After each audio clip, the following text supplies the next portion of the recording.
Hola, hola amigos, bienvenidos a esta edición de día miércoles del portal del Villegas, que lo inicio comentando brevemente lo siguiente. El Senado rechazó la acusación constitucional contra el exministro del Interior, señor Pérez. La rechazó contundentemente, rechazaron todos los puntos. Y en esto,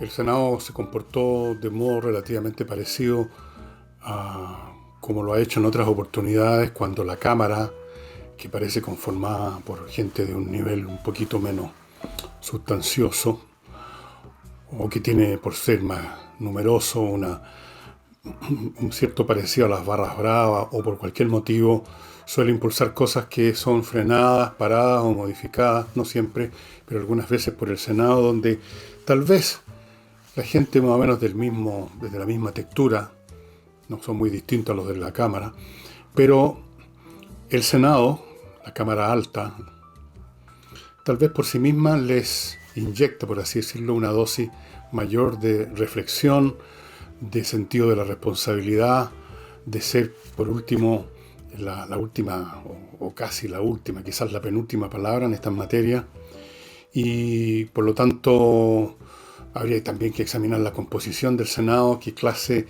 de gente tenemos ahí. Probablemente abundan más, es más pesado el peso específico de políticos de mayor trayectoria, de mayor eh, contundencia, también se hace sentir. En la Cámara de Diputados ya sabemos que hay un número bastante importante de gente que uno no sabe cómo está ahí en primer lugar. Algunos fueron arrastrados simplemente, no algunos, bastante, fueron arrastrados por el mecanismo que se inventó astutamente, digámoslo así, en su momento para cambiar el sistema binominal. Y el resultado ha sido que tenemos a gente que uno piensa honestamente que no debieran estar, que tienen otros talentos para otras cosas, pero no para pensar en serio sobre el país, en vez de simplemente sumarse a la gritería de su bando. Así que fue rechazada contundentemente. Me alegro por Pérez. No fue enviado por consiguiente al exilio político, que para un político es casi parecido a estar muerto. Así es que uno esperaría que el Senado actúe también con el mismo sentido de estadista, como dicen los ciúticos, en otros casos también. Poner el bien del país, poner la razón, el intelecto, por sobre las tripas, por sobre las emociones, por sobre las picas personales, por sobre los intereses personales, por sobre la mezquindad, en otras palabras. Y ahora voy a referirme a los comentarios de Belolio respecto al proyecto de Camila Vallejo de que la comisión o la asamblea o la convención que decida, que estudie una próxima constitución, se dé a sí misma los quórum correspondientes. Debo decir, os confieso, amados hermanos y hermanas en Cristo, que leí varias veces lo que dijo Belolio en un medio de prensa. Tal vez el medio de prensa lo citó mal, tal vez hay confusiones, pero me parece que no. Y honestamente no entendí qué estaba diciendo Belolio. Me pareció mucho cantinfleo. Que había una trampa a la democracia, y ahí comenzó a darse una serie de vueltas muy raras que honestamente no entendí. Lo leí varias veces y terminé concluyendo, esta es mi conclusión, quizá ustedes tengan otra, que Bergoglio estaba rizando el rizo con argumentos a veces contradictorios o a veces muy oscuros, porque el núcleo del asunto no se puede hacer público, por así decirlo, no es muy estético. Y lo mismo me pasó leyendo las razones que dio Maya Fernández para retirar su firma del apoyo de ese proyecto. También me pareció que se daba vuelto como un pollo a las brasas, así, sin llegar a ninguna parte concreta. Mencionó la unidad, que esto lo hacía por la unidad, no sé qué tiene que ver una cosa con otra. Y, en fin, no me parecieron claros los argumentos, y la razón, creo yo, es que la verdadera explicación, yo creo que la di ayer, pero voy a reiterar este punto, de que se requieran, se pidan, se insista en quórum de 2/3. No es porque eso sea más democrático que pedir simplemente que impere una mayoría simple. Incluso podrían hacerse argumentos que es más democrático que impere una mayoría simple, que se manifieste quién tiene más votos, aunque sea uno solo, y no estarle pidiendo que junte todavía más votos.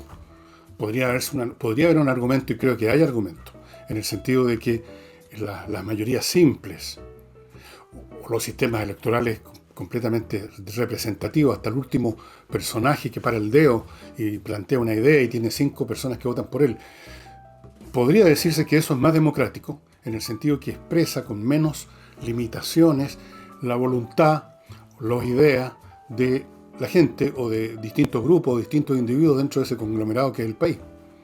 Podría hacerse ese caso.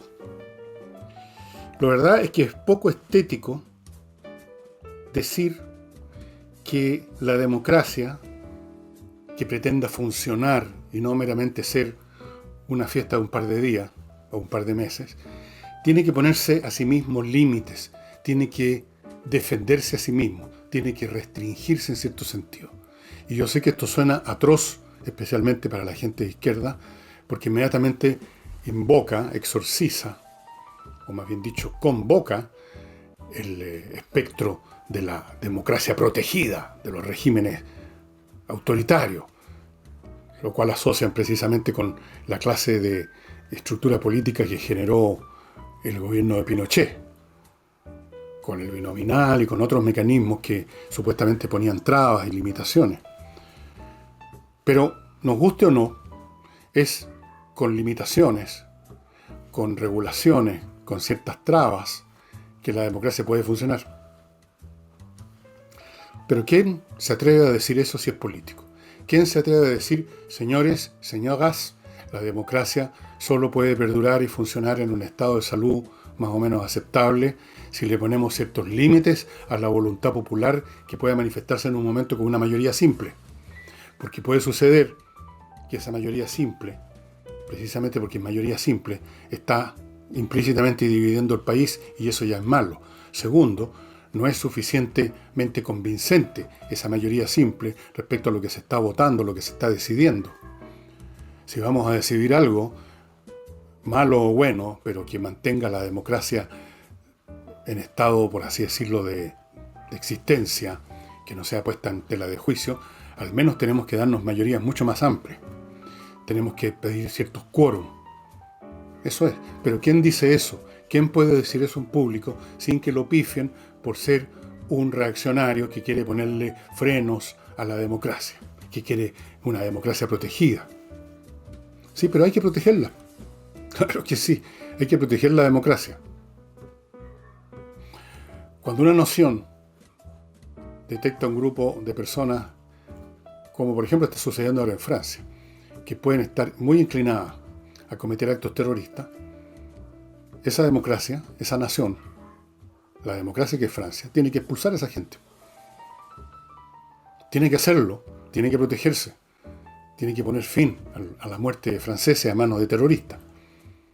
No puede decir, esta es una democracia y por lo tanto todos tienen derecho a existir, a opinar, a vociferar desde algún púlpito en alguna mezquita, muerte a los infieles, esta es una democracia, la libertad de expresión, etc. No, hay un límite. Hay un límite a la libertad de expresión, hay un límite a la libertad de las personas. Por eso que existen las leyes, hay un límite para que esa libertad no llegue a un extremo o no sea empujada a un extremo por cada persona, por cada grupo que hay dentro de la sociedad, y esto entonces se convierta en una guerra civil. Esa es la razón. Todas estas cosas las examinó hace muchísimo tiempo Aristóteles, cuando estudiaba los ciclos políticos, y veía cómo la democracia, cuando no tenía frenos, se convertía en demagogia. No se podía hacer nada. Es cuestión de que lean nada más la historia de Atenas, por ejemplo, un caso clínico. Cuando la democracia ya no tiene ningún freno, cuando impera la barra brava, cuando no hay límites, cuando no hay ninguna autoridad que pueda demorar siquiera una resolución nacida en un momento de histeria en una asamblea, cuando no hay ninguno de esos frenos, explica Aristóteles, se cae en la demagogia. O sea, la demagogia es la fase como la que estamos viviendo en Chile, ahora llamado populismo, donde se habla, se predica, se pontifica con el ojo puesto en la reacción del electorado. Y la demagogia conduce a la anarquía. Para allá estaríamos yendo nosotros si no se pone en freno. Y la anarquía, como amenaza la existencia misma del cuerpo social, necesariamente provoca como reacción la tiranía. En esa época se llamaban tiranía al gobierno de un tipo rodeado de un séquito de soldados, de bodyguards, digamos. Tiranía. No tenía la connotación que tiene esa palabra en griego, no tiene la connotación que tiene para nosotros. Pero el gobierno de uno solo rodeado de un grupo armado. Porque las partes constituyentes de la sociedad ya no eran capaces de generar ningún acuerdo y por lo tanto había una situación de guerra civil y a veces se caía en la guerra civil y eran muy feroces en la Grecia antigua. Entonces se requería alguien que pusiera orden, que impusiera el orden. Ahora no se llaman tiranía, puede llamarse dictadura, como ustedes quieran. Y eso es inevitable si no se le pone frenos a la democracia para que no se convierta en eso que alguien mencionó ayer o anteayer, una chacra. Cuando la democracia se convierte en una chacra, deja de ser democracia, que supone orden, que supone acuerdos, que supone unas reglas de mayorías importantes para que no hayan discusiones, que siempre se suscitan cuando el que vence vence por muy poco. Para evitar entonces caer primero en la demagogia, luego en la anarquía y luego en la tiranía, se requiere poner ciertos frenos. Sobre todo cuando se trata de asuntos importantes, porque no todas las leyes requieren 2/3. Pero hay muchas o varias, las más importantes, que sí lo requieren. Por eso tienen ese quórum. Pero Bergoglio no podía decir esto, o algo parecido. Supongo yo que Bergoglio entiende todo esto. Esto es bastante elemental, esto está en el ABC de las ciencias políticas. Pero, ¿cómo decirlo? ¿Cómo decir, señores, la democracia no funciona si dejamos todo entregado a las mayorías del momento, que pueden llegar en un instante determinado al 50% más uno, y luego qué hacemos con los resultados? Se ha visto, hay muchísimos casos de naciones que han caído en situaciones como esta, supuestamente perfeccionando la democracia, y lo único que hacen es preparar el camino a la dictadura. Inevitablemente, por una cuestión de salvación nacional ya. Y llega un momento incluso en que la gente pide esa dictadura para terminar con el revoltijo, con el desorden, con los crímenes, con la guerra, con la anarquía, etc. Eso es lo que sucede. En las democracias, más que hacer simplemente un conteo de quién tiene más votos para algo, porque todos somos igualmente soberanos, el voto mío vale igual que el de usted, por lo tanto veamos cuál postura tiene más votos. Lo central, en el fondo, es cuál es el mínimo que debe tener esa mayoría para que las decisiones sean consideradas legítimas y no produzcan un despelote. En algunos casos, ese mínimo puede ser la mayoría simple. Si el Congreso está votando si sí o si no va a financiar el país un monumento al ciclista desconocido, el asunto no tiene mucha trascendencia, salvo para los ciclistas quizás, para los ciclistas furiosos, y se puede, digamos, determinar de cualquier manera. Pero si se está en un organismo especial, en este caso, determinando la nueva constitución del país, ahí sí que hay que poner resguardos fuertes y firmes. Pero, insisto, hay cosas en la vida y en política que no se pueden mostrar desnudamente. Esto me recuerda una frase de un gran político prusiano, Otto von Bismarck, que a propósito de algo similar a esto, decía que más valía no ver cómo se hacía, cómo se cocinaba la política. Decía, esto es como la preparación de los embutidos. Mejor no ver cómo preparan los embutidos. Mejor no ver todo lo que meten adentro de la tripa. Y mejor no ver cómo se prepara la política de verdad. Hay muchas cosas que no se pueden decir porque el público no las entiende. cualquiera persona que hable de poner restricciones, incluso aunque use la palabra quórum en vez de restricciones, va a suscitar la reacción simplista de quienes dicen, pero esto es poco democrático. ¿Por qué tanta gente tiene que estar de acuerdo a algo para que sea aceptado, para que se convierta en ley? ¿Por qué no basta la mayoría simple? Usted no es democrático, usted es antidemocrático. Usted quiere una democracia, digamos, de mentira. Entonces, por eso también, que supongo que Maya Fernández entiende esto, no sé. Y cuando explicó por qué había retirado su firma de apoyo para el proyecto del Partido Comunista, o sea, de Camila, dijo que lo que a ella más le importaba era la unidad. ¿Cómo se asocia ese concepto que ya en Chile por lo demás no tiene mucho sentido con el tema que se está discutiendo? No lo tengo claro. ¿Podría explicarnos Maya Fernández qué quería decir exactamente? Y ahora permítanme recordarles, estimados amigos, les voy a recordar por segunda vez que hasta el 30 de este mes, en la galería, en el piso donde están las galerías de arte en el Parque Arauco, en la sala 007, se van a acordar por el 007. El último piso se llama Gesto Art Gallery. Hay una exposición de un colectivo que se llama Nómades. Son 18 artistas plásticos, escultores, pintores, y presentan sus obras. Hay de todos los tamaños, para todos los gustos, son piezas en general muy bonitas, son muy buenos artistas. Y hasta el 30 de noviembre, así que si usted va al Parque Arauco, para cualquier otra cosa, dése una vueltecita. Vaya al último piso, donde están las exposiciones, y vea, de repente se interesa en alguna pieza, y como explicaba ayer, nada más agradable que tener un muro, no con cualquier porquería puesta ahí, sino que con arte de verdad. Y algunos, si quieren, lo pueden ver también como una inversión. El arte nunca pierde su valor. Por último, tiene un valor de uso que es contemplarlo, que es tan duradero como dura la vida de uno. Y ahora paso así a mis temas publicitarios convencionales, normales. Parto con inviertanusa.cl, que es un sitio en internet, obviamente, que lo lleva de la mano a hacer inversiones en Estados Unidos. Conocen la mecánica para hacer inversiones en ese país y además tienen ofertas específicas. Tienen una cartera de posibles inversiones inmobiliarias, terrenos, casas, departamentos, en todas partes en Estados Unidos, mobiliarias, o sea, inversiones financieras, 3.500 franquicias para que usted coja la que más le podría interesar para meter su dinero. Fuera de eso, si usted lo quiere, y probablemente lo querría, le abren una cuenta corriente en dólares, por supuesto, en un banco norteamericano. En 2 semanas está listo. Y le consiguen una visa de residencia si usted quiere irse a vivir a Estados Unidos para manejar ahí directamente su inversión.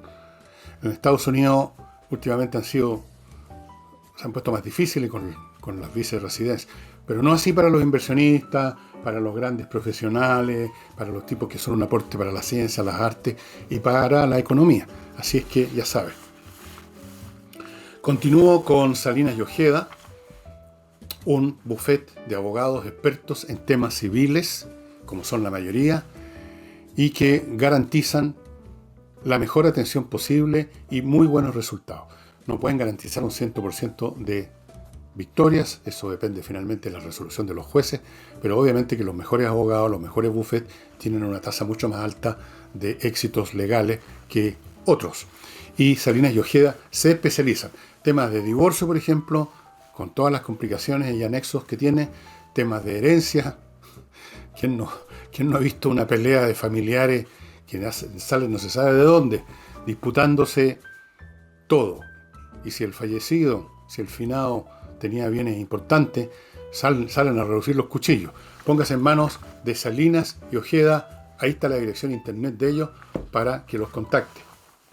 Y no olviden, amigos, que ajedrez, espacioajedrez.com, no solo le entrega una caja con todo lo que se requiere para jugar ajedrez, muy bien hecho, un tablero muy bien hecho, piezas muy bien hechas, con un manual para los niños, sino que además viene incluida 3 licencias para entrar a Espacio Ajedrez, que tiene un montón de cosas muy entretenidas. Lo mismo el reloj digital, 3 licencias para entrar ahí. No les voy a repetir mi discurso eterno sobre los beneficios del ajedrez para niños y grandes, porque ya me lo han escuchado muchas veces. Solamente les cuento que próximamente, lo está preparando Paulo Tolosa, el creador de este sitio, va a ofrecer nuevos cursos de ajedrez. Los que ha dado este año ha sido muy exitoso, la gente está muy contenta, los niños especialmente están muy contentos. Pablo es un excelente profesor, hace ver el tablero, las piezas, el juego de una manera completamente distinta, realmente. Y continúo. El presidente Piñera, a propósito de buenas cifras de recuperación de empleos, bastantes se han recuperado, algo así como entre 700 y 800 mil empleos en este último tiempo. Claro, se habían perdido 2 millones, se van a tener que recuperar porque son actividades, muchas de ellas van a volver a funcionar y requieren gente, otras lamentablemente se van a haber quedado en el camino, otras van a ser nuevas, van a haber aparecido por la pandemia, como esta especie de ya industria importante que es la distribución a domicilio, la compra online. Toda clase de cosas ahora se pueden comprar online, es impresionante, hasta el pan. Bueno, Piñera dice que está, y lo repitió varias veces, esta frase tan conocida, un poco cliché, la luz al final del túnel. Es un cliché por lo demás, bastante correcto, ¿no? No necesariamente los clichés son incorrectos, simplemente son repetitivos, eso es lo que caracteriza un cliché.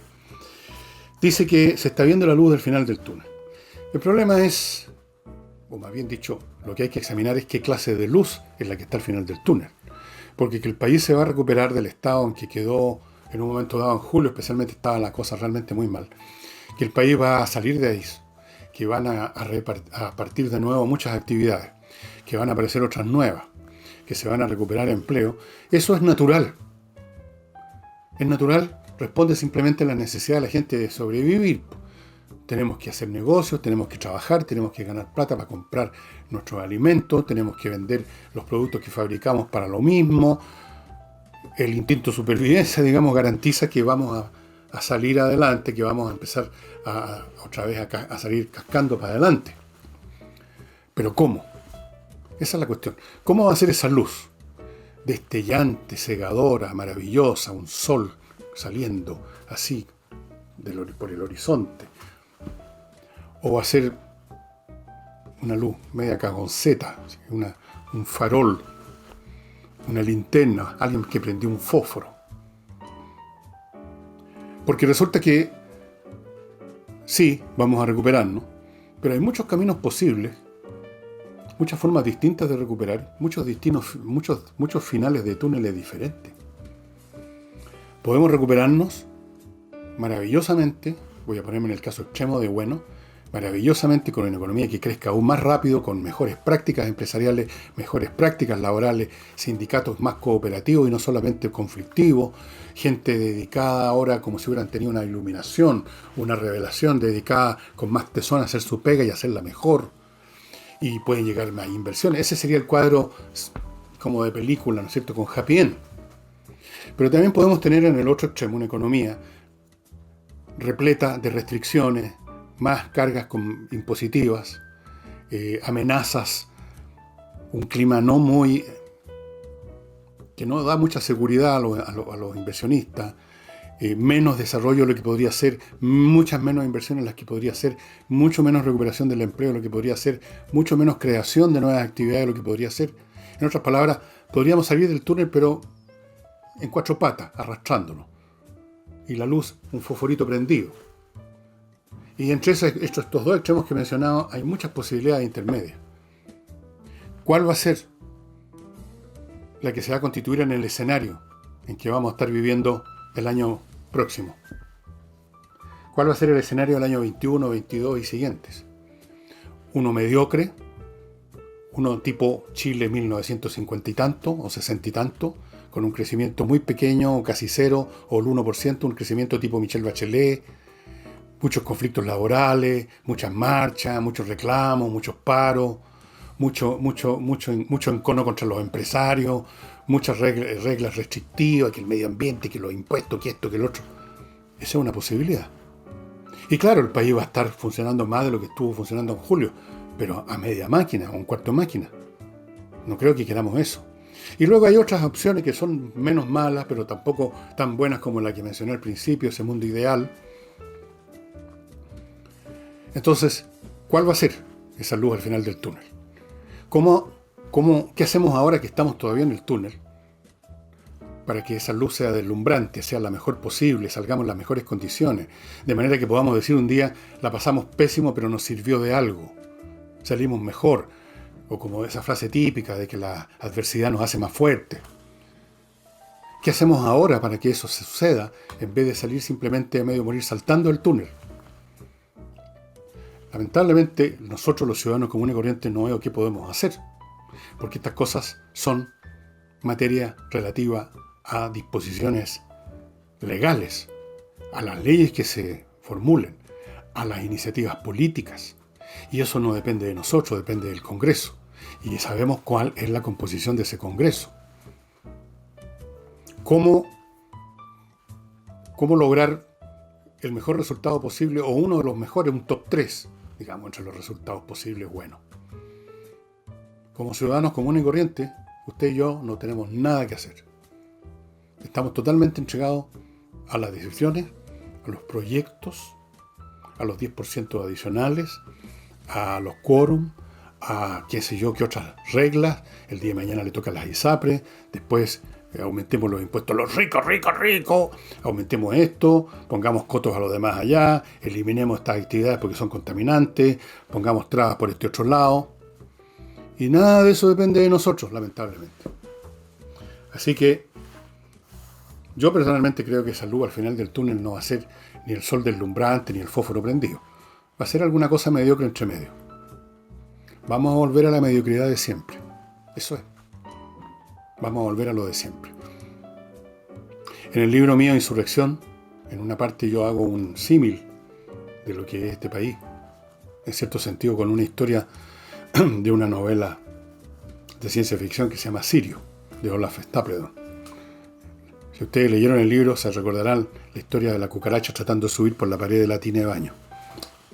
Llega a cierta altura y vuelve al principio otra vez, se cae, vuelve a subir y se cae, como que tiene un límite absoluto, un imperativo categórico, dirían los filósofos. No puede pasar cierto nivel. Cuando lo llega, hay algo en él que lo hace, la fuerza de gravitación de su ADN, de su cultura, lo hace volver al principio, a la chantería del principio. Pero vamos a ver, pueden suceder accidentes históricos, es un concepto que he usado hartas veces. Los accidentes históricos a veces son positivos, es como ganarse el loto. Ojalá que nos ganemos el loto. Y paso a mi segundo bloque. Les cuento, amigos, que sigue vigente la promoción de los 60 días en el sur de Chile, por si usted compró o va a comprar un equipo de esta empresa, Miclimo, que ha sido premiada por las innovaciones en el campo de la climatización, con la instalación de dispositivos que lo hacen todo por usted. Calor en invierno, frescor en verano, filtrar el aire, funcionamiento con un mínimo de gasto de electricidad, nada de combustión, nada de humo, nada de contaminación, nada de peligros. Silencioso, maravilloso. Ahora, en el sur, si usted compra este equipo y por algún motivo lo quiere devolver, tiene 60 días para hacerlo con devolución del dinero. En el sur. En el resto del país no, pero para hacerle franco entre nosotros, ni falta que hacer la promoción, porque nadie quiere devolver esos equipos. Nadie. ¿Quién quiere devolver una cosa tan buena? Y paso ahora a nuestro flamante auspiciador que está con nosotros hace un par de días, que es compreoro.cl, que es una excelente opción para obtener el mayor, más fuerte, invencible resguardo financiero, que es comprar oro. El oro es un valor, bueno, es el valor per se, por así decirlo, fue el fundamento, y hasta en ciertas partes todavía es de algún modo el fundamento de los sistemas financieros, el oro, las reservas de oro. El oro este año ha subido un 30% su valor. El oro rara vez baja, casi nunca baja, oscila muy poquito, siempre está en un nivel muy alto. Compre oro. Usted puede comprar en Compre Oro unas pepitas, unos lingotes minúsculos de 10 gramos de oro de 24 quilates con un 99,9% de pureza, certificados, libres de impuestos, y que constituyen para usted, por así decirlo, una póliza de seguro invencible, como les decía. Con una cosita que le cae en la yema del dedo, usted tiene $500,000. Con unas cuantas en la manito, tiene 10 millones de pesos. Con un poquito más, bueno, y así sucesivamente. Y compreoro.cl le ofrece también argollas de matrimonio de oro, por supuesto, 18 quilates. Hay una aleación, porque la argolla se puede, una cosa que tiene que tener más firmeza por el uso que tiene. Entonces hay una aleación, 18 quilates. Puede ser del modelo, la versión clásica o inglesa, no me pregunto cuál es la diferencia, no conozco estas cosas. Y puede personalizarse, tax free, etc. Hay muchas opciones con el oro. Yo le aconsejo que entre a compreoro.cl, reserve de forma confidencial y segura. Y otro de los productos nuevos que estamos con mucho gusto publicitando acá, dándoles a conocer, y son siempre, como he dicho, las personas, las empresas que se ponen, que nos honran con su confianza. Son empresas que nosotros tomamos además porque nos parece que son un valor para ustedes. O sea, son cosas útiles. No estamos publicitando. Por ejemplo, Autopass. Este es un sitio en internet, autopass.cl. ¿Qué le ofrece Autopass? Que usted haga su transferencia de automóvil, compra o venta, mucho más rápido, sólidamente, con la solidez jurídica de una notaría, y sencillamente. En vez de tener que hacer usted el millón de papeles que se requieren cuando usted compra o vende un auto, que tiene que ir para acá, que tiene que sacar un papel allá, y al final de todo, en la notaría, Autopass se hace cargo de todo el papeleo. Usted todo lo que tiene que hacer es ir a la notaría que eligió.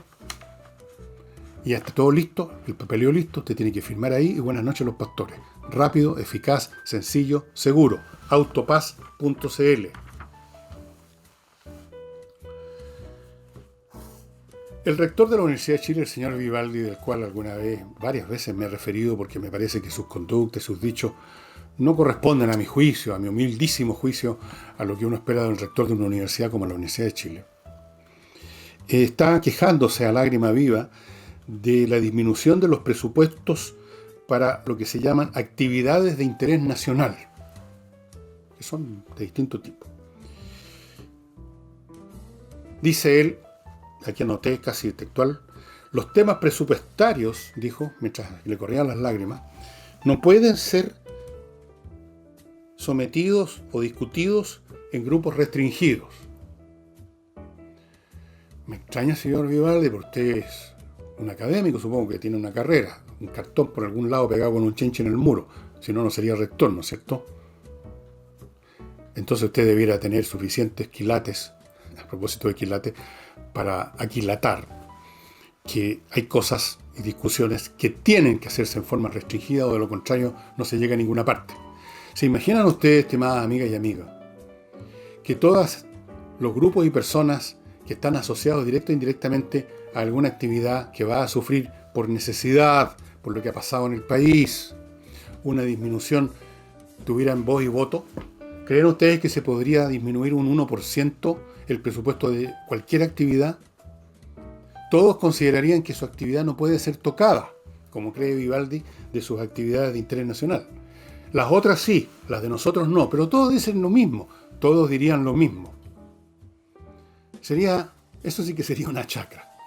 Hay cosas que tienen que discutirse en forma restringida, y con restringida no quiere decir prohibitiva, secreta, clandestina. Quiere decir, primero, que lo tienen que discutir especialistas, pues. Si estos los temas financieros, usted tiene que ser como mínimo economista, me imagino yo. No puede ir doña Juanita a discutir esos temas. Pongamos las cosas en su lugar. Y segundo, no pueden discutirse con todos los interesados porque entonces no se hace nada. Al señor Vivaldi parece que se le olvidó lo que estaba pasando en Chile. Dijo además que estas actividades de interés nacional que maneja la Universidad de Chile, que eso es lo que le duele, porque le están cortando a la Universidad de Chile 2.190 millones de pesos. Ese factor Mondo Lirondo, Sanchesco, una cantidad de plata, es lo que ha inspirado a Vivaldi a saltar al ruedo. Dijo además que estas actividades de interés nacional son importantes para la vida y el bienestar de los chilenos. Bueno, en teoría sí, puede ser, muy probablemente, hay montones de cosas que son importantes para el bienestar de los chilenos, las panaderías haciendo pan, Álvaro Sala, mi amigo Álvaro Sala haciendo chistes para alegrar a la gente. Prácticamente yo diría que es muy difícil encontrar una actividad que no sea, en la sociedad, que no sea importante para la vida y el bienestar de la gente, ¿no? Si no, no existirían, pues. Pero además quiero decirle, no sé si al señor Vivaldi o a quien sea, que habría que investigar en este caso específico, cuán importantes para el bienestar de los chilenos o solamente son importantes para el bienestar de las personas que están involucradas en esas actividades. Porque lamentablemente, no solo en la Universidad de Chile por lo demás, sino que en el Estado central, cuando se ha investigado, como se hizo el año pasado o antepasado, qué pasa con tales y cuales programas de interés nacional, o como sea que se les pongan de apellido para que suenen contundentes, potentes, importantes, ¿cuántas de esas actividades no se ha descubierto que son absolutamente inútiles, que no se ejecutan, que las platas que estaban presupuestadas se gastan en otras cosas, que los resultados son pobrísimos, paupérrimos? ¿Por qué tenemos que asumir que una actividad, porque se llama de importancia nacional, termina siendo de importancia nacional, termina siendo bien ejecutada por la Universidad de Chile, que es un organismo burocrático como tantos otros? ¿Está la Universidad de Chile en condiciones de asegurarle al país que cada una de sus actividades, todas ellas, son tan importantes? Por supuesto, el señor Vivaldi puede mencionar, y yo voy a decirle que tiene razón, esta actividad, esta y además acá, como importante. Pero pueden haber otras que no lo sean tanto. Tampoco las están eliminando, les están disminuyendo el presupuesto. Y por último, en casos de necesidad nacional, hay cosas que se tienen que cortar simplemente. Es como el presupuesto de una casa. Es importante para una familia en tiempos normales tener recursos para la entretención. Algo de dinero para ir una vez al mes siquiera al cine. Para salir a comer alguna noche. Claro, es importante para el bienestar psíquico esto. Pero si esa familia se encuentra con que están en cesante y que tienen un fondo mínimo, no van a ir al cine nomás, pues no van a ir a comer afuera. Van a guardar toda la plata para comprar alimentos, para pagar la cuenta de luz. Así que no llore tanto, señor Vivaldi. Guarde sus lágrimas para las penas de amor. Y no olvidemos que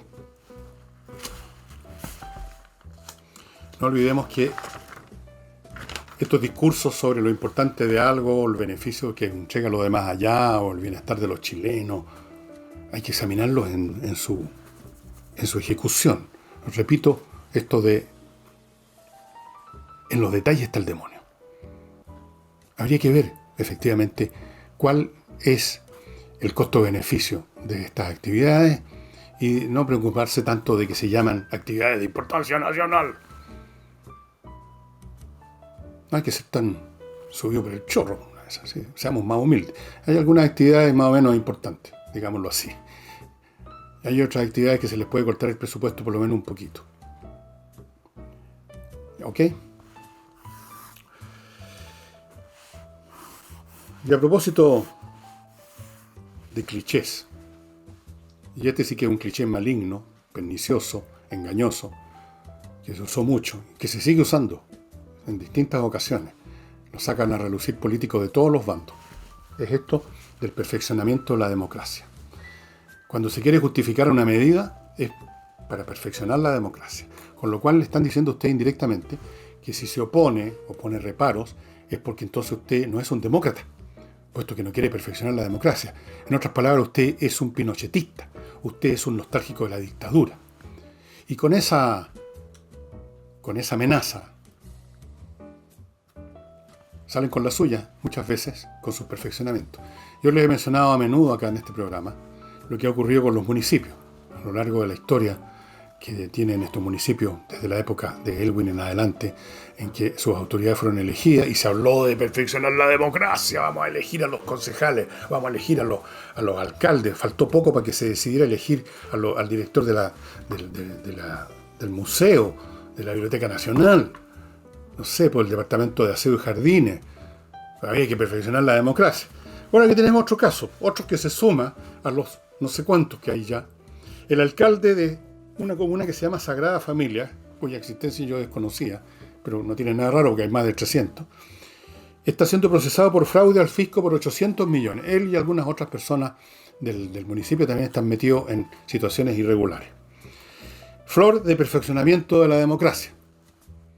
Y como he dicho otras veces, y reitero ahora, estos son los casos que se conocen, porque alguien denunció, porque casualmente llegaron de la Contraloría, porque hubo una denuncia, a revisar cómo están usando en Valparaíso, han estado haciendo en Valparaíso para dolor y molestia del señor Sharp, el joven alcalde, que dice que los desmanes en Valparaíso se empezaron a producir mucho antes de su mandato. Puede ser.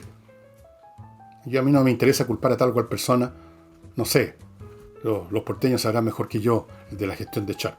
En este caso, concretamente el alcalde de Sagrada Familia está siendo procesado por un fraude de 800 millones de multas no cobradas a personas que iban a sacar patente. Me imagino que con eso ellos atraían más gente, que también creo que ellos son cómplices en cierto sentido de una irregularidad, para sacar su patente ahí. Y esos fondos van para el municipio, ¿no? Donde se saca la patente, entiendo. Entonces se les ocurrió supongo, esta es una suposición, se les ocurrió esta ventaja. Venga a sacar la patente con nosotros, nos vamos a hacer los hueones con sus multas.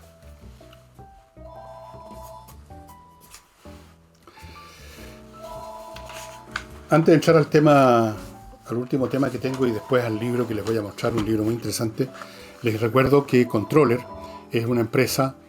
No voy a contestar el teléfono. Es una empresa que se dedica a examinar cómo funciona el departamento de gestión de su empresa, donde normalmente hay problemas. Cotizaciones, la cuestión de los libros de contabilidad, las auditorías, los pagos de cotizaciones, los salarios, montones de cosas se mueven ahí en la parte de gestión y montones de problemas están siempre surgiendo. Controller fue creada como empresa para examinar los flujos, el funcionamiento de su área de gestión y encontrar la falla y ponerles remedio. Y tienen planes para hacer eso con empresas de todos los tamaños. Los creadores de Controller y los que manejan Controller son contadores auditores que estuvieron 20 años trabajando en grandes empresas norteamericanas, conocen la cosa al dedillo, y no olviden una cuestión: estar 20 años en una empresa norteamericana es señal inequívoca de una gran capacidad profesional.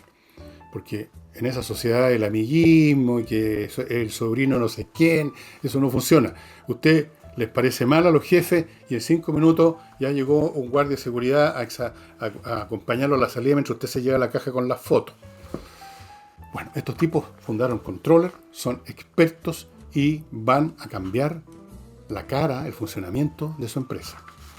Y para cambiar la cara de su ropa para que quede más limpia, suavecita y fragante, Lavoclub, el detergente biodegradable, hipoalergénico, que viene en un tanque de 10 litros, que se lo traen a la casa, que se lo reponen en la casa, y ahora Lavoclub le ofrece también un suavizante y aromatizante. Es un producto distinto, no viene dentro del detergente, es un producto distinto.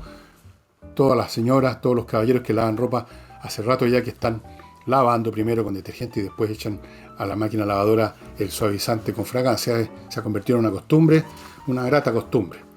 Lavoclub, estimados amigos, lavoclub.cl. Y KM Millas. Si usted tiene millas acumuladas por sus viajes, no piensa gastarlas, no va a viajar, no olvide que en cualquier momento la línea aérea donde usted tiene esa milla acumulada se las va a borrar. No por maldad, es una práctica normal de las compañías que en un momento dado que usted no conoce, lo vuelven a todas las personas a la casilla inicial y usted se queda con un huevo. 0 millas acumuladas. Antes que eso ocurra, y si no piensa viajar o ocuparlas todas, véndalas en kmmillas.cl. Mire qué simple, kmmillas.cl. El último tema que quiero tratar, no sé si no es un tema contingente. Estaba leyendo hoy día, en el momento en que grabo este programa, el caso de este impresionante empresario, creativo, talentoso, genial, yo lo considero así, que es Elon Musk, que está desarrollando este automóvil eléctrico Tesla, que le ha puesto un empuje enorme a la cuestión del automóvil eléctrico, que ha creado una empresa que produce, diseña, construye, fabrica y manda al espacio cohetes. Hace unos días atrás, la primera misión de la NASA, en que hizo uso de una empresa comercial, la de Musk, para poner en el transbordador espacial a 4 personas. Es un tipo de gran talento que ha creado nuevas actividades y como resultado de las situaciones que se han vivido este año, como resultado de su tesón, de su intelecto, de su inteligencia, de las cosas que hace, los valores de sus empresas han subido enormemente y en este momento parece que es el tercer hombre más rico del planeta. Esta es la clase de personas que lamentablemente en Chile son vistos con sospecha. Bueno, aquí no tenemos Elon Musk, lamentablemente. Y es difícil que los tengamos porque el que emprende y el que por emprender en una cosa interesante gana mucho dinero, se convierte en sospechoso. Inmediatamente se dice a quién le robó, a quién mató. Elon Musk es el caso, en estado puro, no todos son iguales, de la persona emprendedora que con todo derecho y justicia se hace muy rico porque crea cosas que no habían y con crearlas trae bienestar no solo para él, no solo enriqueciéndose él, sino que enriqueciendo, por así decirlo, la civilización.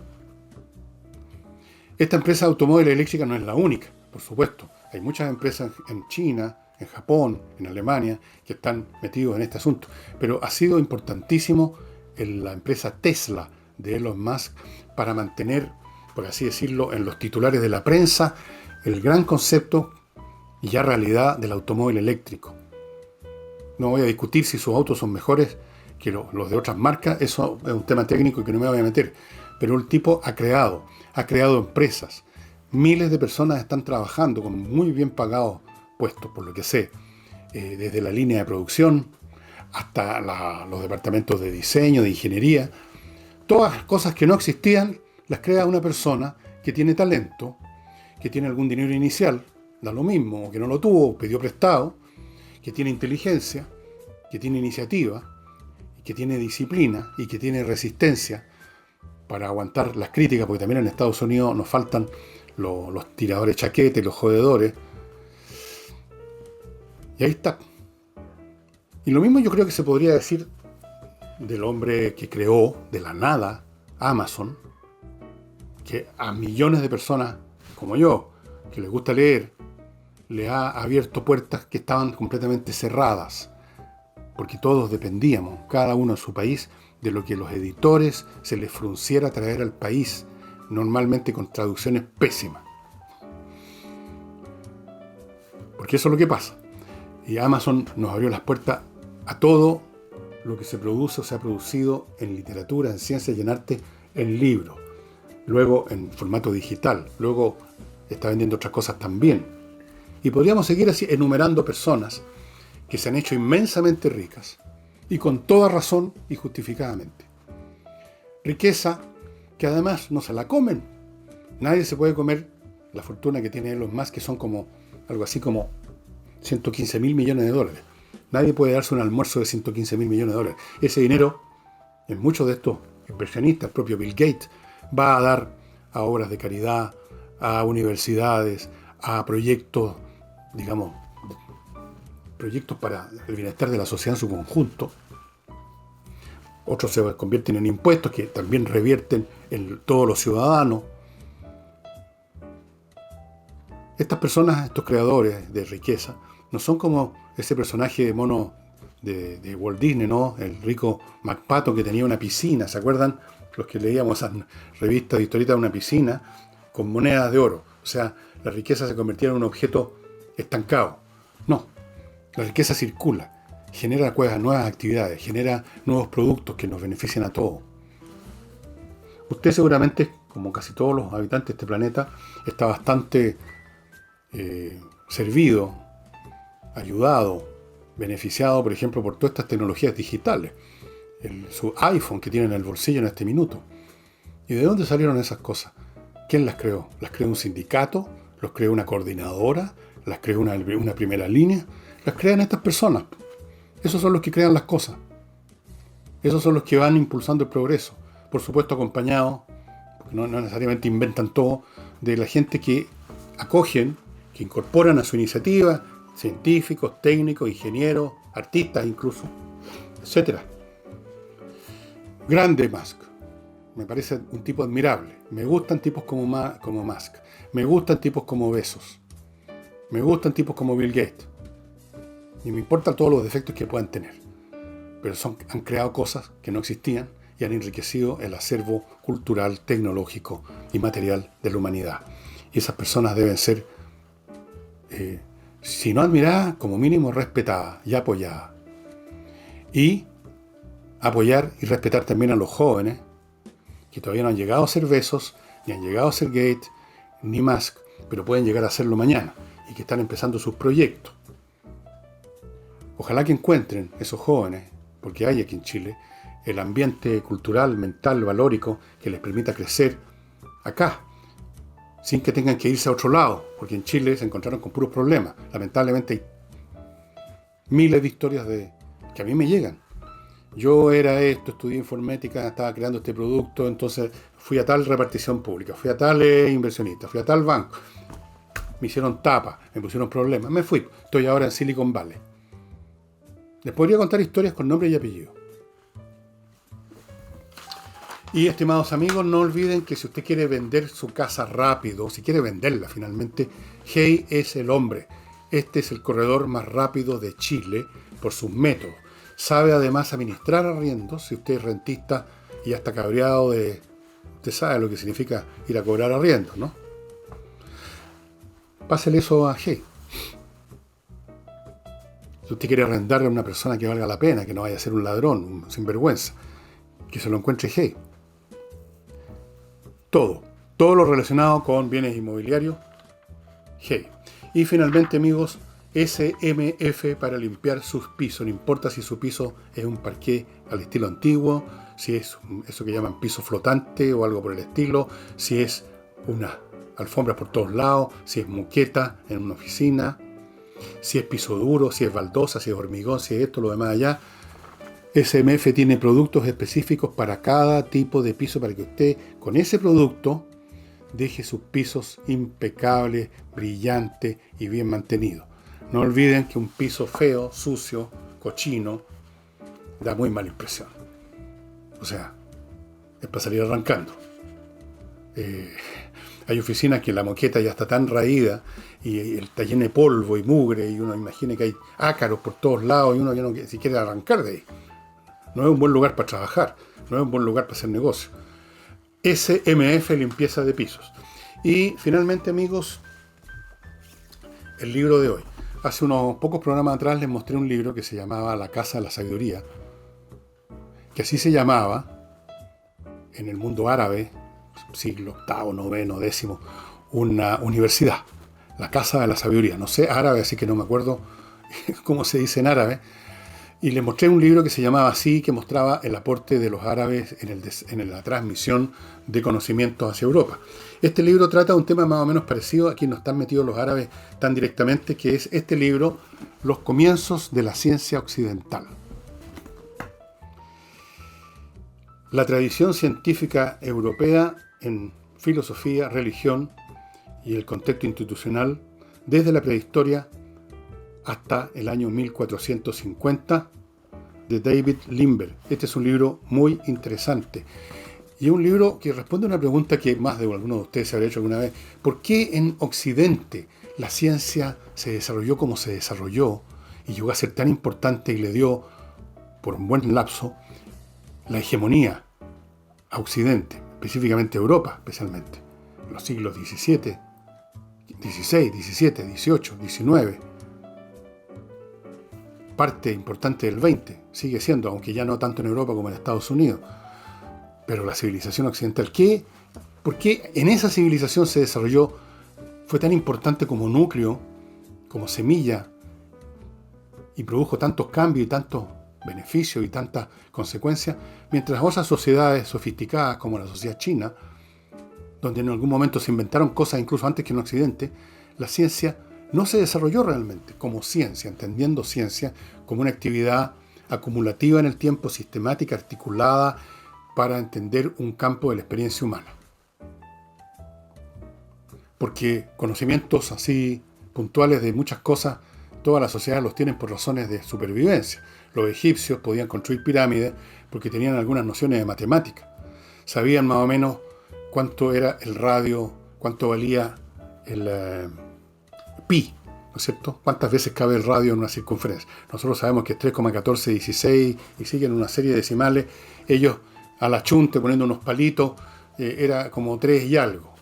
Y habían otros conocimientos, seguramente de mecánica elemental, el uso de palancas, el uso de niveles, de rampas, que tenían que usarlas para construir las pirámides.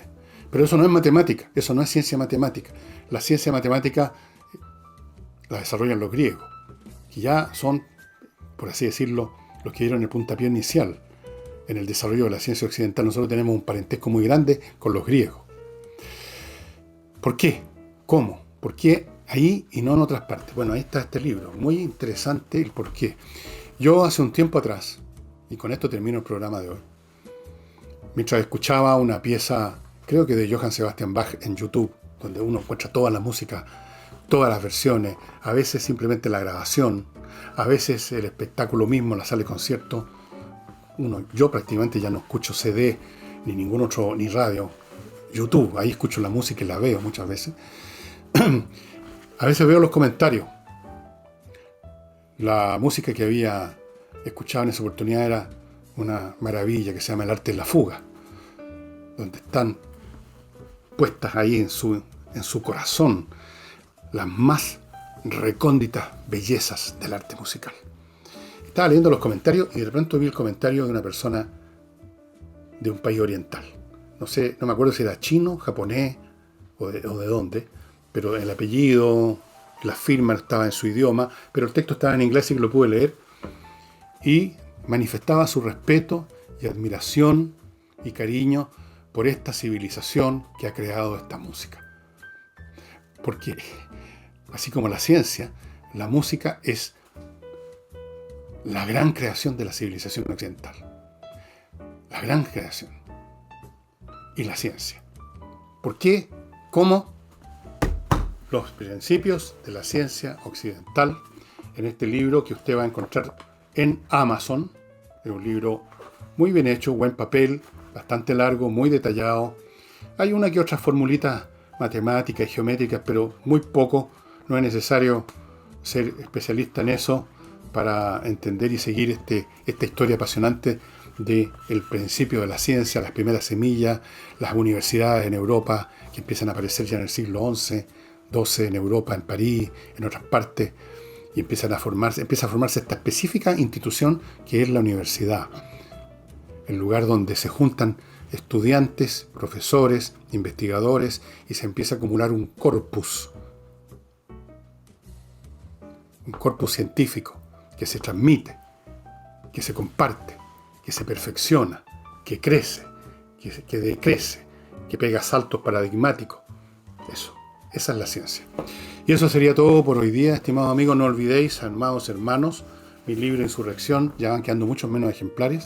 Estamos llegando al final estamos ya en el raspado la olla. Los temas que trato acá en este libro, por si acaso, son todos los que me parecieron propios descriptivos, narrativos de lo que sucedió en Chile a partir de octubre del año pasado, con un análisis que vincula incluso nuestros procesos a procesos universales que se están dando en otros países, etc.